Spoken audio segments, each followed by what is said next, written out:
Hello guys, അപ്പോൾ ഇന്നത്തെ vlog എന്ന് പറഞ്ഞിട്ടുണ്ടെങ്കിൽ നമ്മളെ തറവാട്ടിലുള്ളൊരു വ്ളോഗാണ് കേട്ടോ. ഇപ്പം നൈറ്റായ കാരണമാണ് ഭയങ്കര ഇരുട്ടും കാര്യങ്ങളൊക്കെ ആയിട്ട്. അപ്പോൾ നമ്മളെ തറവാട്ടിലൊരു നേർച്ചയുണ്ട്. നേർച്ച എന്ന് പറഞ്ഞിട്ടുണ്ടെങ്കിൽ നമ്മളെ മകര ചൊവ്വട അന്നാണ് കാഞ്ഞിരമുറ്റത്തെ നേർച്ച എന്ന് പറയും കേട്ടോ. ഞാനിതിൻ്റെ മുന്നേ കഴിഞ്ഞ വർഷമൊക്കെ വീഡിയോസ് ഇട്ടിട്ടുണ്ടായിരുന്നു. അപ്പോൾ അതിന് നമ്മളെല്ലാവരും തറവാട്ടിൽ ഫാമിലി എല്ലാവരും കൂടി ഒത്തുകൂടും കേട്ടോ. അപ്പോൾ ഇതാ രാത്രിയായപ്പോൾ ഓരോരുത്തർ വരാൻ തുടങ്ങിയിട്ടുണ്ട്. ഇങ്ങനെ എല്ലാവരും വന്നിട്ട് ഇവിടെ നല്ല രസമാവും കേട്ടോ തറവാട്ടിൽ. ആദ്യമൊക്കെ എപ്പോഴും നമ്മൾ കൂടിയിരുന്നു. ഇപ്പോൾ എന്തെങ്കിലും കാര്യങ്ങളൊക്കെ ഉണ്ടായാൽ മാത്രമേ അങ്ങനെ എല്ലാവരും കൂടാറുള്ളൂ. ഈ നീർച്ചയുടെ പ്രത്യേകത എന്ന് പറഞ്ഞിട്ടുണ്ടെങ്കിൽ കാഞ്ഞിരമുറ്റത്തെ നീർച്ച എന്നാണ് ഇതിന് പറയുക. തറവാട്ടിലൊരു തറയൊക്കെ കെട്ടിയിട്ട് ഒരു കൊടിയൊക്കെ ഉയർത്തലൊക്കെ ഉണ്ട്. പിന്നെ ചക്കര കഞ്ഞി വെച്ചിട്ട് കൊടുക്കും. പിന്നെ നമ്മൾ പുറത്തുനിന്ന് ഒരുപാട് ആൾക്കാർ ഇതുപോലെ ശർക്കര, തേങ്ങ അങ്ങനത്തെ കുറേ സാധനങ്ങൾ കൊടുന്നേരും കേട്ടോ. അപ്പോൾ ഇത് പണ്ട് മുതലേ ഉള്ള ഒരു കാരണവന്മാരായിട്ട് നടത്തിക്കൊണ്ടു പോകുന്ന ഒരു നേർച്ചയാണ്. അപ്പോൾ ഞാൻ ഇമ്മമാൻ്റെ അടുത്ത് വന്നിരുന്നിട്ട് നേർച്ചനെ കുറിച്ച് ഓരോന്നൊക്കെ ചോദിച്ചറിയാണ് കേട്ടോ. അപ്പോൾ ഇതാണ് ഞങ്ങളുടെ ഉമ്മയുടെ ഉമ്മ. അപ്പോൾ ഞാനങ്ങനെ പുറത്ത് പോയപ്പോൾ എല്ലാവരും ഇവിടെ തേങ്ങയൊക്കെ ചിരകണ്. പുലർച്ചെ എണീറ്റിട്ടാണ് ഇവർ കഞ്ഞി വെക്കുക. അപ്പോൾ അതിന് ഒരുപാട് തേങ്ങയും ഉള്ളിയും ഒക്കെ ചിരകി റെഡിയാക്കേണ്ടതുണ്ട്. ശർക്കരയും ഒക്കെ അരിയൊക്കെ ഇട്ടിട്ടുള്ള കഞ്ഞിയാണ് കേട്ടോ. അതായത് ചക്കര കഞ്ഞി എന്നാ പറയുക, അതാണ് വെക്കുന്നത്. ചില സ്ഥലങ്ങളിൽ ചക്കര ചോറും ഉണ്ടാക്കാറുണ്ട് ആൾക്കാർ. അപ്പോൾ അതിൻ്റെ ഒരു പ്രിപ്പറേഷൻ പിന്നെ അറിയാലോ, നമ്മളെ തറവാട്ടിലത്തെ ഒരു പരിപാടി എന്നൊക്കെ പറയുമ്പോൾ ഞങ്ങളെന്നല്ല ഏതൊരു തറവാടുകളിലാണെങ്കിലും എല്ലാവരും കൂടിയിട്ട് നമ്മൾ ഒരുപാട് പരിപാടികളും കാര്യങ്ങളൊക്കെ ഉണ്ടാകുമ്പോൾ നല്ല രസം എല്ലാവരും കൂടി ഇരുന്നിട്ട് ജോലി എടുക്കലും കാര്യങ്ങളൊക്കെ ആയിട്ടുണ്ടെങ്കിൽ. അപ്പോൾ അതിൻ്റെ കുറച്ച് എല്ലാവരുടെയും കൂടിയിട്ടുള്ള വീഡിയോസും കാര്യങ്ങളൊക്കെയാണ് ഇന്നത്തെ വീഡിയോയിൽ കേട്ടോ. അപ്പോൾ ഞാൻ നിങ്ങൾക്ക് ഫുള്ളായിട്ട് കാണിച്ചു തരാം. ഈ ഒരു നേർച്ചയ്ക്ക് ഒരുപാട് ആൾക്കാർ പൈസ ആയിട്ട് സംഭാവന കൊടുക്കും.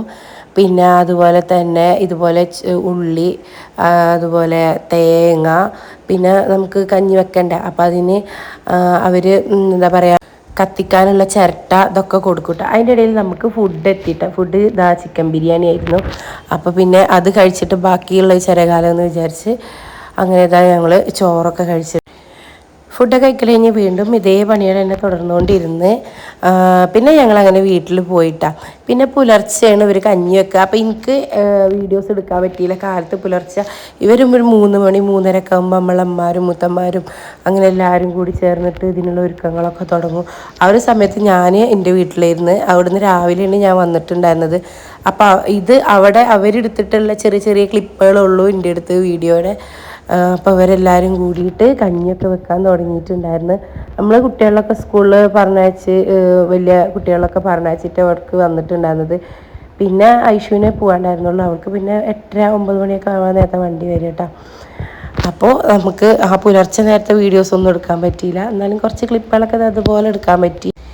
പിന്നെ ഞാനിതാ രാവിലെ എത്തിയപ്പോഴത്തേന് തന്നെ കഞ്ഞിയൊക്കെ ഏകദേശം ഇവിടെ റെഡി ആയിട്ടുണ്ട്. അപ്പോൾ ഇതൊക്കെ ഇനി നമ്മളെ കൊടിയുയർത്തലും ഒക്കെ കഴിഞ്ഞതിന് ശേഷമാണ് കഞ്ഞി വിളമ്പുക. ഓരോരുത്തർക്ക് ഇങ്ങനെ നമ്മളെ അടുത്തുള്ളവരും പിന്നെ കുടുംബക്കാരും അങ്ങനെയായിട്ട് ഒരുപാട് ആൾക്കാർ ഇത് വാങ്ങാൻ വരും കേട്ടോ.